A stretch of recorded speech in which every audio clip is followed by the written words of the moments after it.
हुसा या बेटा जब इतना बड़ा हुआ कि साल चलने लगा तो हज़रत इब्राहीम ने अपने बेटे को बुला के कहा, बेटा मुझे ख्वाब आई है, मैं तुझे ज़िबा कर रहा हूँ, तेरी क्या रज़ा है? तो हज़रत इस्माइल कहने लगे, या अबती फ़अल मा तुअमर, अब्बा जी अल्लाह जैसे हुक्म देता है मेरे साथ वैसे ही करें, जैसे अल्लाह हुक्म देता है वैसे ही, बोलिए, वैसे ही करें। हज़रत हाजरा को कहा कि एक दोस्त ने दावत की है तो वहाँ जा रहे हैं, बीबी मुतमईन है, तफसीलात की ज़रूरत नहीं, ख़त्म बात, इतबार है, मुतमईन हो गई। शैतान पीछे से आया अम्मा के पास, ज़रा थोड़ी देर के लिए तसव्वुर जमाइए, यहाँ तो पड़ोसन आके कोई बात बता देती है खावंद के बारे में तो कई महीने झगड़ा जारी रहता है, पड़ोसन मल्लेदार। शैतान ने आके बताया लफ्ज़ क्या है? कहा हजरा तुम्हें पता है कहाँ जा रहे हैं? कहा दोस्त की दावत में। तो कहने लगे दोस्त कौन है? रब करीम। और इब्राहीम का ख्याल है कि उस रब ने मुझे हुक्म दिया है कि मैं ज़िबा करूं। तो हज़रत हाजरा कहने लगी कभी बाप भी बेटे ज़िबा करते हैं?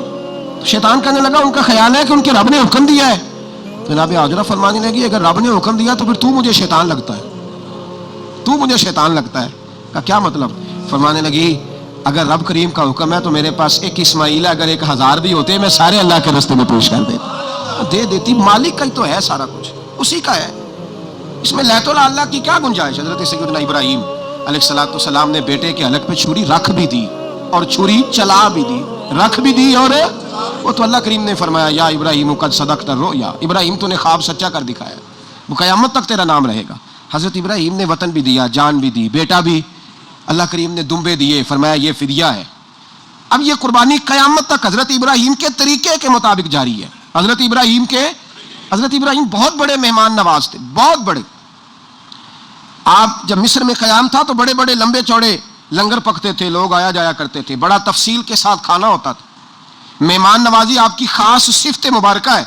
हमारे यहाँ भी मेहमान नवाजी होती है अमीरों की, बल्कि अब तो मेहमान नवाजी इस तरह की है कि कल तेरी मेरे पास दावत है और परसों मेरी तेरे पास है। वही अमीरों में वो चक्कर रहता है, पार्टियां दोस्त एक दूसरे को डालते हैं, तेरी तरफ पार्टी तेरी तरफ। और इसी अंदाज में अब ये ईद आएगी ना, टिक्का पार्टियां होंगी जगह जगह, और लोग सवाल पूछने लगे अभी से, कहते हैं कुर्बानी का कितना गोश्त घर रखना जायज़ है? कुर्बानी का कितना गोश्त घर रखना जायज़ है? सारा ही जी, हाँ, इसलिए फ्रीज़र ले लें, फ्रिज से नहीं काम चलेगा, सारा ही जायज़ घर रखना, सारा ही जायज़ है, रख लें। और खुदा के बंदे, कुर्बानी वो बंदा देता है जो सारा साल ही गोश्त खाता है, सही कह रहा हूँ? कुर्बानी साहिब निसाब, साहिब इस्तात बंदा देता है ना, तो वो सारा साल ही गोश्त, तो सारा घर में रखना भी जायज़ है, लेकिन सारा दे देना भी। तो जो आ रही है उस पर क्यों तवज्जो करते हो, जो दूसरा जायज़ है उस पर क्यों नहीं अमल करते? सारा तकसीम कर दें, बात ख़त्म हुई। यकीन करें, मुहर्रम में जाके दोस्त टेलीफोन करके सवाल पूछते हैं, कहते हैं साहब सुना है कुर्बानी का गोश्त मुहर्रम में खाना जायज़ नहीं। मैं कह नहीं, रबीउल अव्वल च भी जायज़ जे, रजब रमज़ान तक खाओ, कोई बंदा नहीं मना करता, इसलिए कि किसी को देना तो पसंद ही नहीं, या फिर उसमें से जो खास चीज़ें हैं वो अपनी फ्रिज में और बाकी जो है वो दूसरों के लिए। ये क्या तरीका है हमारा? और इसी पे अमल है। अल्लाह तबारक व तआला हमें समझने की तौफीक अता फरमाए। हज़रत इब्राहीम बहुत बड़े मेहमान नवाज थे, सिर्फ कुर्बानी नहीं देते थे, सारा साल बहुत सारा लंगर, बहुत सारा खाना पीना, बहुत सारी चीज़ें जारी रहती थी। और जितने गरीब लोग थे फ़लस्तीन के, उनको पता था कि हज़रत इब्राहीम अलैहिस्सलाम का लंगर जारी है। फ़लस्तीन में जब आपका क़याम था, एक दफ़ा ढेरों मेहमान आ गए और खाने को कोई चीज़ नहीं। हज़रत सारा और जनाब हाजरा दोनों उस वक़्त मौजूद थी। वो कहने लगी इब्राहीम बहुत सारे मेहमान आ गए हैं तो क्या करें? जनाब सारा कहने लगी किस तरह करके इनकी मेहमान नवाजी करनी? और हालात ये हैं कि कहत पड़ा हुआ है फ़लस्तीन में, मिस्र में, दूर दराज इलाकों में। तो हज़रत इब्राहीम कहने लगे ये अल्लाह के मेहमान हैं और हमें रब करीम का बंदा समझ के आ गए, अल्लाह ही बंदोबस्त करेगा। फरमाने लगे मेरा मिस्र में एक दोस्त है, वो कहत के दिनों में गल्ला जमा कर लेता है, मैं उसकी तरफ पैगाम भेजता हूँ, मुझे उम्मीद है वहाँ से गल्ला मिलेगा। 2, 3, 5 ऊँट वाले गुलाम बुलाए और उनको कहा कि जाओ गल्ला ले आओ मिस्र के दोस्त से। वो लोग कहते हैं हम गल्ला लेने गए, वहाँ जब पहुँचे तो हज़रत इब्राहीम खलीलुल्लाह अलैहिस्सलाम का पैगाम दिया तो आपका वो दोस्त कहने लगा गल्ला तो बेशुमार था, मुझे खबर नहीं थी कि हज़रत इब्राहीम का पैगाम आएगा, तो मैं तो सारा तकसीम कर चुका हूँ, लोग ले गए, अब तो कोई शय नहीं। अब वो खाली आ गए, 5 के 5 ऊँट। जब खाली आए तो हज़रत इब्राहीम की हवेली की दीवारें छोटी छोटी थीं। उन गुलामों में से, खादिमों में से, आपके उन चाहने वालों में से एक कहने लगा यार वो गरीब तो इंतज़ार कर रहे होंगे कि गल्ला लेने गए हैं, हमें रोटी मिलेगी। छोटी छोटी दीवारें हैं, वो जब देखेंगे ना खाली आ गए तो उन्हें तकलीफ होगी। इस तरह करो बोरियों में रेत भर लेते हैं, रेत भर के ले जाते हैं, बाद में अंदर रख के उन्हें समझा बहला लेंगे या हज़रत इब्राहीम को बताएंगे, वो खुद ही उन लोगों की दिलजोई फरमाएंगे।